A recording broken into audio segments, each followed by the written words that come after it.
We're on a countdown from 12 of some of the most fascinating, amazing creatures in the Bible. What do you think is number one? Let me know in the comments. I want to welcome you to the 12. It is a series where we explore some of the most fascinating and surprising parts of Scripture. Isn't this very interesting? Before God even created Adam and Eve, He created animals. On day 5, He made all the creatures of the sea and the birds that fly in the air. On day 6, He filled the earth with every kind of land animal, and then He created Adam and Eve. Throughout the Bible, these animals are not just background details. They carry deep lessons, symbols, and even messages from God Himself. Today, we're counting down to 12 of some of the most fascinating animals in the Bible, and you might be surprised what we're going to uncover at number 5. Number 12, the donkey that spoke. In Numbers 22, verse 28, the Bible says, "And the Lord opened the mouth of the ass, and she said unto Balaam, What have I to do unto you, that you have smitten me these 3 times? Imagine this. Balaam is riding his donkey when suddenly the animal turns around and speaks. Not a bray, but actual words. God opened the donkey's mouth to warn Balaam about the angel standing in his path. If God can use a donkey to get someone's attention, He can certainly use people like you and me. Nothing and no one is too ordinary for God's purposes. Number 11, the fish that captured. In the book of Jonah 1 verse 17, the Bible says, "Now the Lord had prepared a great fish to swallow up Jonah. And Jonah was in the belly of the fish 3 days and 3 nights." This was not just any sea creature. The scripture says God prepared it. Jonah thought he could outrun God's call, but the great fish became his turning point. You can run from God, but you cannot hide from God. Even in the depths, God is waiting to bring you back to His will. Number 10, the locust that devoured. In Exodus 10, verse 14, the Bible says, "And the locusts went up over all the land. Before them there were no such locusts as they, neither after them shall be such." A plague of locusts swept through Egypt, devouring everything in sight. The swarm was so thick it darkened the skies. The locust is a perfect reminder of how really fragile earthly possessions really are. Wealth, security, and even the things that we hold most tightly can vanish in a moment. But God's word and His promises remain forever. We are not to build our lives on what can be eaten up or blown away, but to build it on Christ. He is the solid rock. And then when storms or swarms come, and they will, because life unfortunately happens to all of us, then our foundation in Christ will stand firm. Number 9, the serpent on the pole. In the book of Numbers, chapter 21, verse 6 says, "And the Lord sent fiery serpents among the people, and they bit the people, and much people of Israel died." When the Israelites complained against God and Moses, the Lord sent poisonous snakes and filled their camp. But God also gave them a remedy. Anyone who looked at the bronze serpent on the pole that Moses was lifting up would live. This points us to Christ. Our Lord was lifted up on the cross, buried, and rose again. And when we look to Him, we shall find healing, forgiveness, and life. Number 8, the ravens that fed. 1 Kings 17, verse 6 says, "And the ravens brought him bread and flesh in the morning, and bread and flesh in the evening, and he drank of the brook." Elijah was hiding in the wilderness during a drought, and he was fed by ravens. These birds were scavenger birds that became God's messenger of provision. If God can use ravens, which is a scavenger bird, to deliver bread and meat, He can provide for you in ways you cannot even imagine. Just trust His provision even when resources seem very scarce. Number 7, the camel that delivers. In Isaiah 60, verse 6, the Bible says, "The multitude of camels shall cover thee. They shall bring gold and incense, and they shall show forth the praises of the Lord." Camels were essential for life in the desert, carrying heavy loads, enduring harsh conditions, and even being included in God's prophecies of abundance. Like the camel, God equips us with strength and endurance to keep going even in desert seasons. What feels like a burden can actually be the very thing that God uses to move you forward. Number 6, the ox that serves. In Proverbs 14, verse 4, the Bible says, "Where no oxen are, the crib is clean, but much increase is by the strength of the ox." The ox was a symbol of strength, sacrifice, and service. They pulled plows, carried loads, and were often used in offerings to God. The ox teaches us that real growth requires effort. Serving God isn't always convenient or easy, but it produces lasting fruit. Number 5, the sea monster Leviathan. Leviathan in Job chapter 41 goes in much detail of description about Leviathan. He was a terrifying sea monster, fire-breathing, untamable. He was armed with these scales that could not be penetrated. And when you go on down and read in the chapter, it says, "Can you draw out Leviathan with a hook, or his tongue with a cord which you let down? None is so fierce that dare stir him up.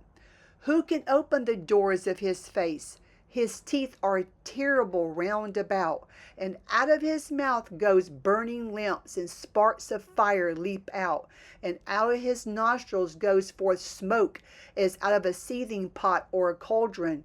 His breath is kindled with coals, and his flame goeth out of his mouth." This was a terrifying, serpent-looking sea monster, that fire came out of his mouth, smoke out of his nose. He was so terrifying that he was undefeatable. But however, when you go to Isaiah 27:1, the Bible says, "In that day the Lord shall punish Leviathan, the piercing serpent, even Leviathan, that crooked serpent, and he shall slay the dragon that is in the sea." No one but God could defeat Leviathan. Do you have overwhelming battles in your life, the kind that leave you feeling small, powerless, outmatched? Remember, none of these are greater than God, and in Christ, we are more than conquerors through Christ, our Lord and Savior, and greater is He that's in you than the devil that's in the world. 2 Chronicles 20:15 reminds us the battle is not yours, but God's. Think about the struggles you face, whether it's fear, addiction, financial pressures, spiritual warfare, maybe it's a physical need that you have. All of these and more may feel impossible to conquer, but you don't have to face them alone. Jesus is our victor. He can help us to overcome these things in life.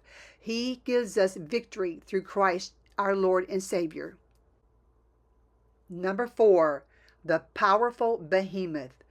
In Job chapter 40, it says, "Behold now behemoth, which I made with thee. He moveth his tail like a cedar. His bones are like bars of iron." Behemoth is described as a land giant, powerful, immovable, unstoppable, and yet God reminds Job, "I made him." He talks about that behemoth eats grass as like an ox, and that his strength is in his loins, that his force is in the navel of his belly, and that he moves his tail like a cedar, that his sinews of his stones are wrapped together, and that his bones are strong like brass in bars of iron, that he gets his food from the mountains where all the beasts of the field play together, and that he lies under shady trees, and is caught in the reeds and ferns, and that he drinks up a river, and that he is confident that he can draw up the Jordan in his mouth, and that his nose is pierced through the snares. No matter what it is, the strongest forces, the strongest creatures in this world, they're all still under God's authority. Nothing is beyond his control. He is all powerful, and all power belongs to him. He created this world and the fullness thereof, and everything is under his control. The earth is his footstool. Number 3, the mighty eagle. Isaiah 40 verse 31 says, "But they that wait upon the Lord shall renew their strength. They shall mount up with wings as eagles. They shall run and not be weary, and they shall walk and not faint." The eagle is majestic, powerful, and soars above the storms. It's a picture of strength, renewal, and perspective. When we trust in the Lord, he lifts us up like the eagles. He gives us the ability to rise above life's storms and get to see his perspective. Number 2, the Lion of Judah. In the book of Daniel 6 verse 22, it says, "My God have sent his angel, and have shut the lions' mouths, that they have not hurt me. Forasmuch as before him innocence was found in me, and also before thee, O King, have I done no hurt." For Jesus being called the Lion of Judah, this is a key scripture in Revelation 5 verse 5. The Bible says, "And one of the elders saith unto me, Weep not, behold, the Lion of the tribe of Judah, the root of David, hath prevailed to open the book and to loose the 7 seals thereof." What Lion of Judah really means. This title is so significant for Jesus to carry, and it has a profound meaning for believers in Christ. It means royal lineage. The name connects Jesus to the royal bloodline of King David, who came from the tribe of Judah, fulfilling Old Testament prophecy, and we see that in Genesis 49 verses 9 and 10. It also means strength and authority. The lion is a symbol of great power, kingship, and majesty. Calling Jesus the Lion emphasizes his divine authority and unstoppable strength over evil, sin, and death. It also means conquering king. In the book of Revelation, the title signifies Jesus' ultimate triumph. He is the one who conquered through his sacrifice, making him worthy to open the scroll and its seals. Also, in the same chapter in Revelation, it presents Jesus both as the conquering lion and also as the sacrificial lamb that was slain. Think about it. This imagery shows the 2 aspects of his mission: his sacrificial death that atoned for your sins and my sins, and also his ultimate victory as a ruling king. Number 1, the victorious horse. Imagine this. Heaven opens wide, and there he is. Not the humble baby in a manger, not the suffering servant walking dusty roads. No, this time John sees Jesus riding a white horse, eyes like fire, a robe dipped in blood, and on his head are many crowns, and written on his thigh a title that no one can rival. It says, King of Kings, Lord of Lords. This information is from Revelation chapter 19, verses 11 through 16. And at this time, Jesus is not coming in weakness. He's coming as the conquering king. You know, the white horse does matter, because in the ancient world, only victors rode white horses. That vision means one thing: the battle is already won. Hallelujah. And here's the good news: you don't just watch this victory from a distance, you share in it. When we go to Romans chapter 8, verses 37, it reminds us of this: we are more than conquerors through him who loved us. Not someday, not later, but right now, this very moment. So what does that mean for you and for me? It means the anxiety that we carry, the battles that feel too big, the fear that whispers that you won't make it, they don't decide yours and my future. Jesus already secured our victory. You don't fight for victory, you fight from victory. So today and every day, stand tall. Speak the word of God. Live as more than a conqueror, because the rider on the white horse, your king, has already declared, you win in me. Amen.